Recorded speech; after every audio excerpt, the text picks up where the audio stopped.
रात का समय था और अंधेरी रात में आकाश में बिजली की कड़क के साथ बारिश शुरू हो गई थी। आसमान में घने बादल फैल गए थे, जैसे वह किसी बड़े तूफान का इशारा कर रहे हों।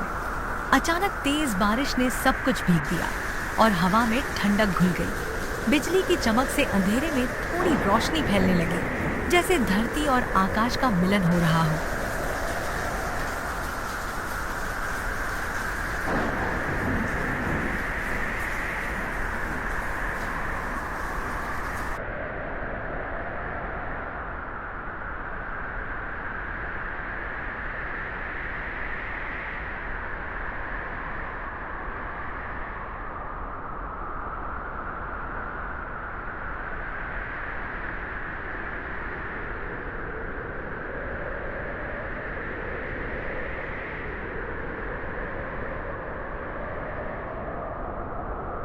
बेटा, जल्दी से लकड़ी दे दो। इस ठंड में बिल्कुल नहीं रहा जा रहा है। बहुत ठंड लग रही है। अब तो बस लकड़ी से आग जलाकर थोड़ी गर्मी मिल जाए, तभी कुछ सुकून मिलेगा। कृपया जल्दी से दे दो। ठीक है चाचा, यह लो आपकी लकड़ियां। लेकिन बेटा, अभी मेरे पास पैसे नहीं है। पैसे बाद में ले जाना। ठीक है चाचा, जब आपके पास पैसा आ जाए तब आप पैसा दे देना। तू सदा खुश रहे बेटा। भगवान हमेशा तेरा भला करे। धन्यवाद चाचा, बस आपका यही आशीर्वाद मेरा हमेशा साथ रहे। अच्छा चाचा, अब मैं चलता हूँ, मुझे और भी जगह लकड़ियां देनी है।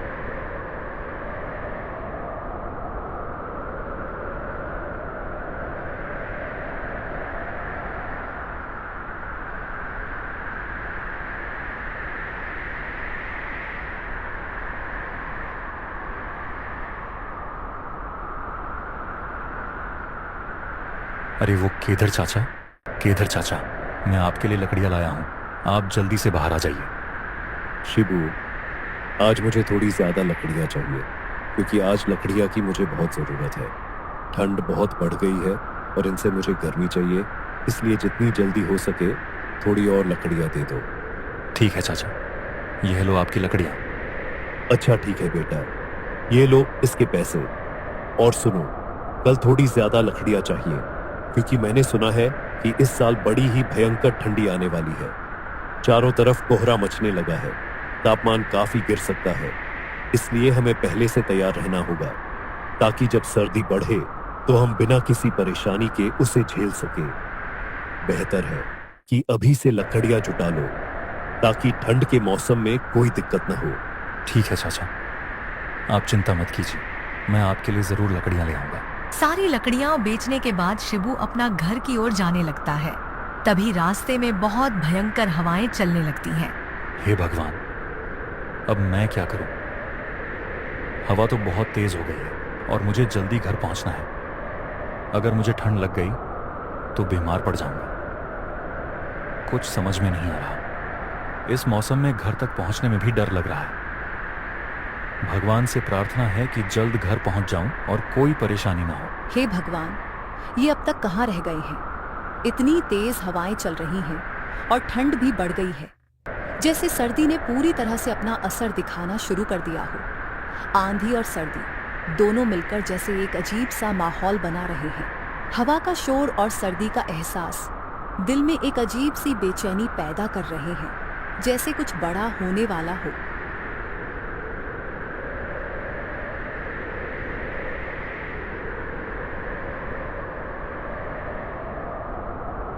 मैं कितनी बार कह चुकी हूँ उनको घर जल्दी आ जाने के लिए, क्योंकि ठंड का समय है, लेकिन वह मेरी बात सुनते ही नहीं है। अगर वह बीमार पड़ गए तो मैं क्या करूँगी? मैंने आपको कितनी बार कहा है ज्यादा बाहर मत रहिए, ठंड का समय है, शाम होने से पहले घर आ जाइए, लेकिन आप हैं कि मेरी बात मानते ही नहीं। अब चलिए अंदर बैठ जाइए, मैं आपके लिए खाना लगाती हूँ। तुम ठीक कह रही हो सावित्री, बाहर में बहुत ठंड है। कल से मैं सुबह जल्दी घर से निकल जाऊंगा और शाम होने से पहले ही घर वापस आ जाऊंगा।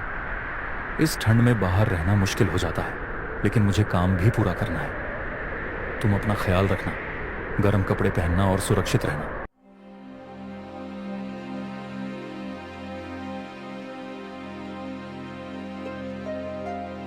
सावित्री, ऐसी ठंड है जो पूरी जान लेकर ही हमारा रुकेगी। हमें पूरी तरह तैयार रहना है और इसके लिए हमें घर में बहुत सारी लकड़ी जमा कर लेनी चाहिए। यह ठंड इतनी सख्त है कि जब तक हम पूरी तैयारी नहीं करते तब तक वह हमें राहत नहीं मिलेगी। इस ठंड से बचने के लिए जितनी लकड़ी हो सके उतनी इकट्ठा करना बेहद जरूरी है, ताकि जब सर्दी अपने चरम पर हो तब हम सुरक्षित और गर्म रहें। अब सही बोल रहे हो जी, हमारे पास लकड़ी की कमी नहीं होनी चाहिए और आपको लकड़ी बेचना भी तो है। उस रात शिबू और उसकी पत्नी खाना खाकर सो जाते हैं। ठंड का कहर पूरे गांव में छाया हुआ था। ठंड का यह भयावह रूप कभी नहीं देखा गया था। गांव के लोग अपनी अपनी झोपड़ियों में दुबके हुए थे और कोई भी बाहर निकलने की हिम्मत नहीं कर पा रहा था। हवा इतनी तीव्र थी कि जैसे शरीर को भेदते हुए अंदर तक समा जाती। शिबू और उसकी पत्नी भी कंबल में लिपटे हुए थे, लेकिन फिर भी शरीर में कंपी सी महसूस हो रही थी। सावित्री, कुछ खाने को दे दो ना, मुझे बहुत भूख लगी है। लकड़ी बेचने जाना है, काम खत्म करके जल्दी लौट आऊंगा। अगर जल्दी निकल जाऊं तो शाम से पहले ही घर वापस आ जाऊंगा। हाँ हाँ जी, मैं लाती हूँ। यह लीजिए, अब जल्दी से खाकर निकल जाइए। अच्छा सावित्री, अब मैं निकलता हूँ। शिबू घर से निकल जाता है। हे भगवान, बाहर तो बहुत ठंड है। मैं जल्दी घर से निकल जाता हूँ, फिर भी मुझे शाम से पहले घर वापस आ पाऊंगा। क्या यह संभव होगा? इस ठंड में बाहर रहना इतना मुश्किल हो रहा है, लेकिन काम की मजबूरी है। फिर भी इस कड़क ठंड में मैं उम्मीद करता हूं कि जल्दी घर पहुंच जाऊं और गर्मी में आराम कर सकूं।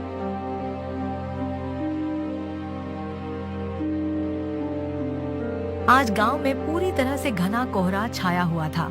चारों तरफ कोहरा ही कोहरा था, कुछ भी दिखाई नहीं दे रहा था।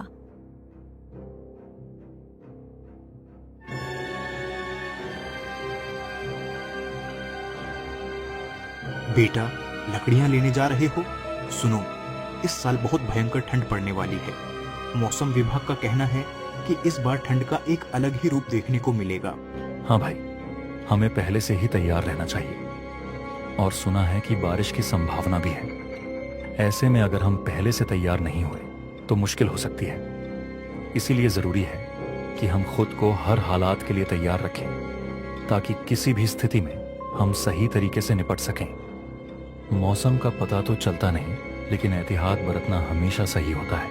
क्या आप सच बोल रहे हो? अगर ऐसा हुआ तो सबसे पहले मेरा ही काम बंद हो जाएगा। अभी मैं जंगल के लिए जल्दी से निकल जाता हूँ। मुझे वहाँ बहुत सारी लकड़ियाँ इकट्ठा करनी है। इतना कहकर शिब्बू जंगल की ओर निकल जाता है। जंगल से लकड़ियां काटकर शिब्बू गांव जाकर बेच देता है। गांव में राजू नाम का भी एक लकड़हारा रहता था, जो जंगल से लकड़ियां काटकर गांव में बेचा करता था। राजू बहुत ही लालची था। वह गांव वालों को ऊंचे दामों में लकड़ियां बेचा करता था। राजू ने बहुत सारी लकड़ियां जंगल से काटकर अपने घर में इकट्ठा कर ली थीं। क्या जी, आप इतनी सारी लकड़ियां एकत्र क्यों कर रहे हैं? इसे बेच क्यों नहीं रहे हैं? भाग्यवान, तुम बस देखते रहो।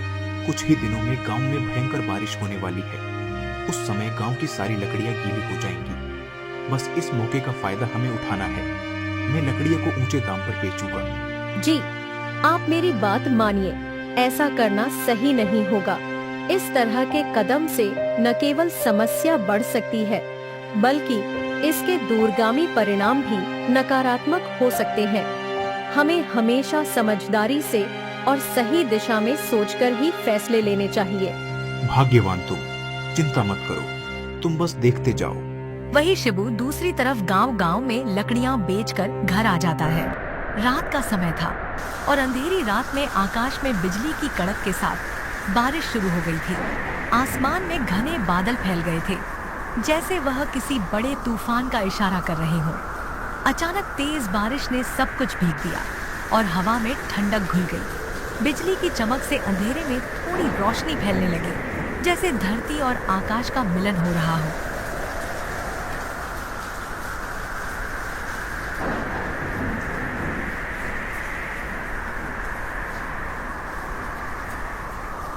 कड़कती बिजली की आवाज से शिबू की आंखें खुल जाती हैं।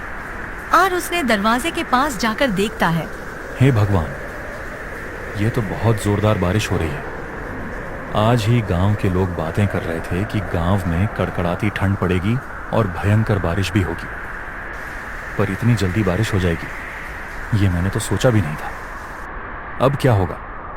जंगल की सारी लकड़ियां तो गीली हो जाएंगी। इससे तो बहुत परेशानी हो सकती है, क्योंकि यह लकड़ियां हमारे लिए बहुत जरूरी है। सावित्री, ओ सावित्री। जी क्या हुआ? क्यों इतना जोर जोर से चिल्ला रहे हो? ये देखो सावित्री, जोरदार बारिश शुरू हो गई।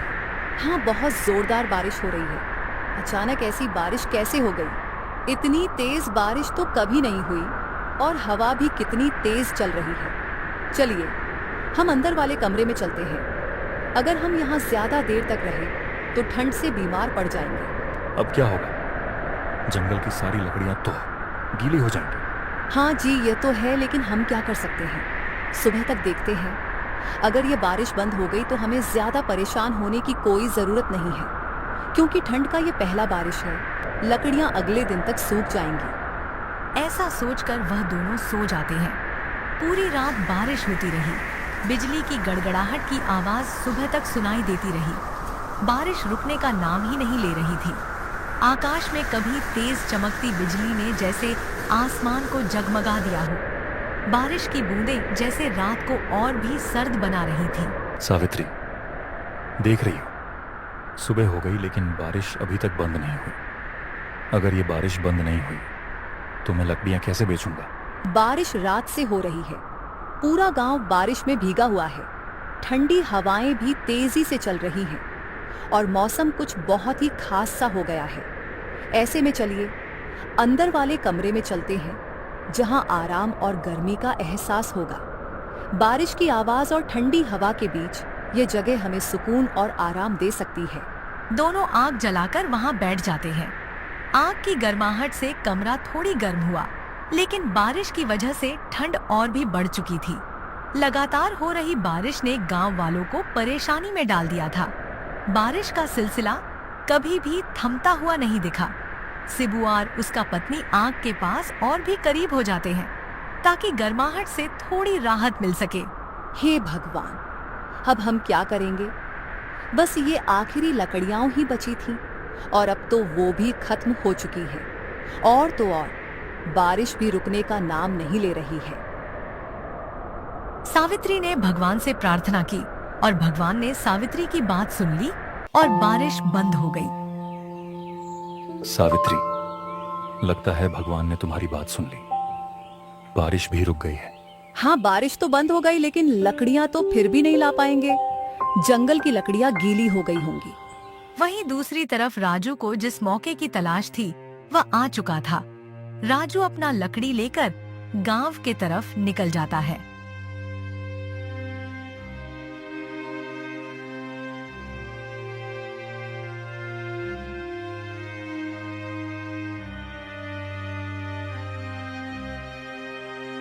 राजू बेटा, लकड़ियां लाए हो? जल्दी से लकड़ियां दे दो, बहुत ठंडी है। ये ठंडी हमें सहन नहीं होती, बहुत जोर की ठंडी है। अब तो हालत कुछ ज्यादा ही बिगड़ने लगी है। ठंडी से बचने का कोई तरीका नहीं दिख रहा। जल्दी से लकड़ियां दे दो, नहीं तो और मुश्किल हो जाएगी। लो चाचा, आपकी लकड़ियां। अच्छा ठीक है बेटा, ये लो इसके पैसे। क्या चाचा, यह तो केवल 30 रुपये हैं। 30 रुपये और लगेंगे। पर बेटा, शिबू तो 30 रुपए में ही लकड़ियां देकर जाता है। काका, आपको तो पता ही है कि कितने दिनों से बारिश हो रही है। जंगल की सारी लकड़ियां गीली हो गई हैं और गांव में अभी लकड़ियां की बहुत कमी हो गई है। इस वजह से लकड़ी की कीमत भी बढ़ गई है। अगर आपको लकड़ियां चाहिए तो इसके लिए 7 रुपए देने होंगे। अभी राजू के पास भी लकड़ियां नहीं हैं, क्योंकि मैंने ये लकड़ियां बाजार से खरीद कर लाई हैं और मुझे ये काफी महंगी मिली हैं। पर बेटे, अभी तो मेरे पास बस 30 रुपए ही हैं। बाकी का पैसा अगले दिन ही ले जाना। नहीं चाचा, मैं यह बाजार से खरीद कर लाया हूँ। मैं इसे उधार नहीं दे सकता। अगर लकड़ियां चाहिए तो इसके पूरे पैसे देने होंगे। ठीक है चाचा, जब आपके पास पैसे होंगे तब आप लकड़ियां ले लेना। अभी मैं लकड़ियां नहीं दे सकता। इतना कहकर राजू उधर से चला जाता है और राजू पूरे गांव में लकड़ियां पूरी ऊंचे दामों में बेचता है और उसे लकड़ियां बेचकर काफी अच्छी कमाई हो जाती है। गांव वाले भी राजू से लकड़ियां खरीदने के लिए मजबूर थे।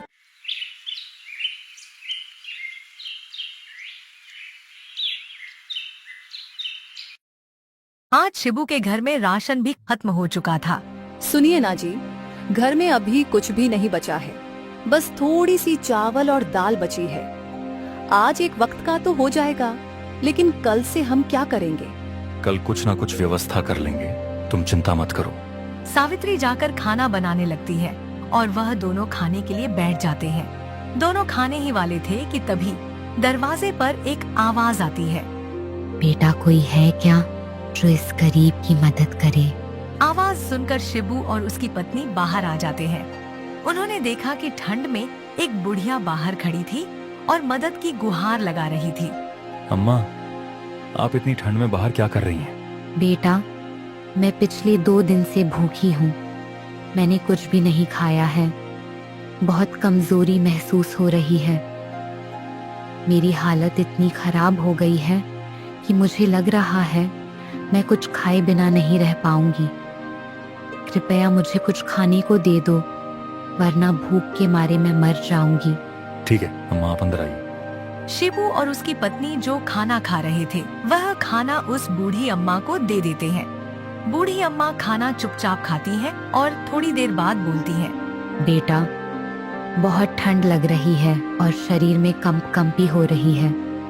अगर हो सके तो कुछ लकड़ियां जला दो ताकि मुझे थोड़ी राहत मिले और ठंड से बच सकूं। माफ करना अम्मा, पर अभी हमारे पास बिल्कुल भी लकड़ियां नहीं बची हैं। थोड़ी सी लकड़ियां थीं जो हमने ये खाना बनाने के लिए इस्तेमाल कर ली है। अब जलाने के लिए हमारे पास कुछ भी लकड़ियां नहीं बची हैं। कोई बात नहीं बेटा, कम से कम मेरा पेट तो भर गया। खाना खाकर माँ का पेट भर जाता है। धन्यवाद बेटा, मैं काफी दिनों से भूखी थी। आज यह खाना खाकर मेरा पेट भर गया है। अब मुझे थोड़ी राहत महसूस हो रही है। तुमने मेरी मदद की, इसके लिए मैं हमेशा तुम्हारा आभारी रहूंगी। कोई बात नहीं अम्मा, आपका पेट भर गया, बस इसमें ही हमारी संतुष्टि है। आपकी खुशी ही हमारी खुशी है। अरे बेटा, तुम कितने दयालु हो। बेटा, मेरे पास तो तुम्हें देने के लिए कुछ भी नहीं है, पर ये लो, ये कुछ बीज हैं। इन्हें तुम अपने आंगन में लगा देना। देखना, तुम्हारी सारी परेशानियां दूर हो जाएंगी। तुम्हारी अच्छाई का फल तुम्हें जरूर मिलेगा, बस विश्वास रखना। लेकिन अम्मा, यह बीज हमारी क्या मदद कर सकता है? अरे बेटा, तुम चिंता मत करो। ये कोई ऐसा वैसा बीज नहीं है। इसे बस अपने आंगन में लगा देना, फिर अगली ही सुबह इसका कमाल देखना। ये बीज तुम्हारी मेहनत और विश्वास से फल देगा। जिस तरह से तुम नेक दिल से दूसरों की मदद करते हो, वैसा ही इस बीज से तुम्हें अच्छा फल मिलेगा। बस यकीन रखना, हर चीज का सही समय आता है। अच्छा बेटा, अब मैं चलती हूँ। अम्मा, इतनी ठंड में आप कहाँ जाओगे? आप यहीं पर कुछ दिन रुक जाइए। ठंड से बचने के लिए आराम से रहिए। यहाँ सब ठीक है, कोई परेशानी नहीं होगी। नहीं बेटा, मैं जिस काम के लिए यहाँ आई थी वह पूरा हो चुका है। अब मुझे जाना होगा। इतना कहकर वह बूढ़ी अम्मा उधर से चली जाती है। चलो, हम इस बीज को अपने आंगन में लगा देते हैं।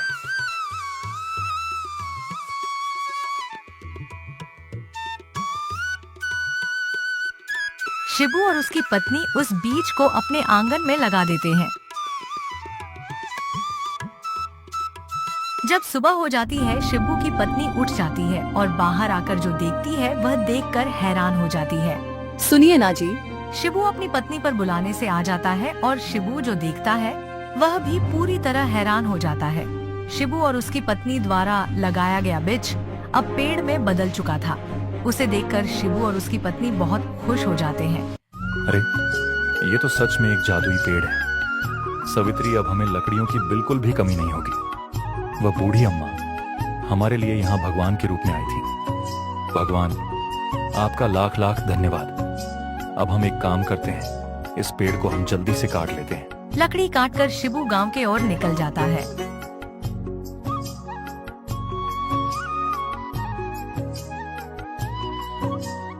काका, यह देखिए, मैं आपके लिए लकड़ियां लाया हूँ। बेटा, तुमने एक बहुत अच्छा काम किया जो यहाँ लकड़ियां देने आ गया।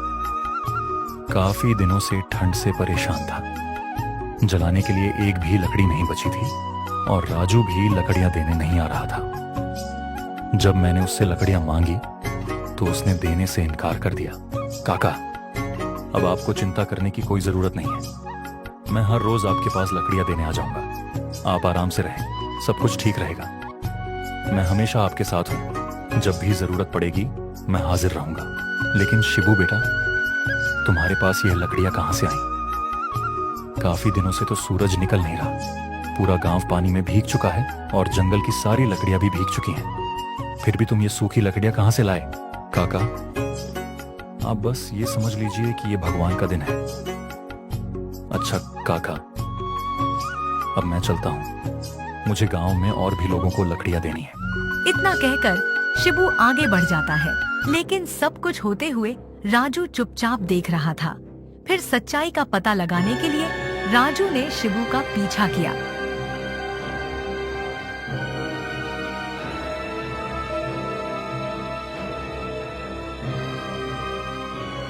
शिबू सारी लकड़ियां देने के बाद अपने घर की तरफ चल पड़ता है। राजू भी धीरे धीरे और चुपके चुपके उसके पीछे पीछे चलता है और शिबू के घर तक पहुंच जाता है। जी आ गया आप। लगता है आज सारी लकड़ियां बिक गई हैं। सावित्री, अब हमें दूसरी जगहों से लकड़ियां लाने की जरूरत नहीं पड़ेगी। अब हम इसी पेड़ से लकड़ियां काट लिया करेंगे और हमारे काम में भी आसानी होगी। यह पेड़ हमारे लिए एक आशीर्वाद साबित होगा, जिससे न केवल हमें लकड़ियां मिलेंगी, बल्कि हम प्राकृतिक संसाधनों का भी सही उपयोग कर पाएंगे।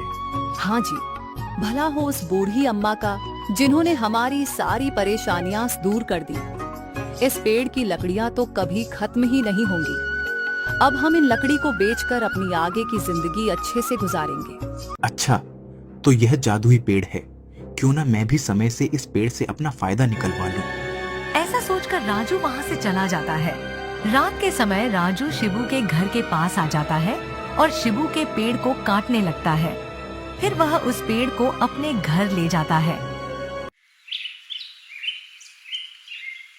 क्या काका लकड़ियां लाए हूँ, लेंगे क्या?